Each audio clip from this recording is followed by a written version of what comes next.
ಕರ್ನಾಟಕ ವಿವಿಯಲ್ಲಿ ಸಂಶೋಧನಾ ವಿದ್ಯಾರ್ಥಿನಿಗೆ ಕಿರುಕುಳ ನೀಡಲಾಗಿದೆ.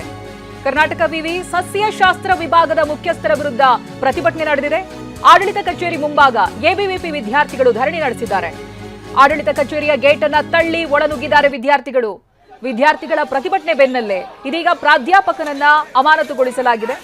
ಸಸ್ಯಶಾಸ್ತ್ರ ವಿಭಾಗದ ಪ್ರೊಫೆಸರ್ ದೇವರಾಜನ್ ತಂಗುದುರೈ ಅಂತ ಈ ಪ್ರಾಧ್ಯಾಪಕನನ್ನ ಅಮಾನತುಗೊಳಿಸಿ ಕುಲಸಚಿವರು ಆದೇಶವನ್ನ ಹೊರಡಿಸಿದ್ದಾರೆ. ಕಾರಣ ವಿದ್ಯಾರ್ಥಿನಿಗೆ ಕಿರುಕುಳ ಕೊಟ್ಟಿದ್ದು. ಕರ್ನಾಟಕ ವಿವಿಯಲ್ಲಿ ಸಂಶೋಧನಾ ವಿದ್ಯಾರ್ಥಿನಿಗೆ ಕಿರುಕುಳ ಕೊಟ್ಟಿದ್ದಕ್ಕಾಗಿ ಇದೀಗ ಪ್ರಾಧ್ಯಾಪಕನನ್ನ ಅಮಾನತುಗೊಳಿಸಲಾಗಿದೆ. ಅದಕ್ಕೂ ಮುಂಚಿತವಾಗಿ ಎಬಿವಿಪಿ ವಿದ್ಯಾರ್ಥಿಗಳು ಧರಣಿ ನಡೆಸಿದ್ದನ್ನ ಗಮನಿಸಬಹುದು ನೀವು.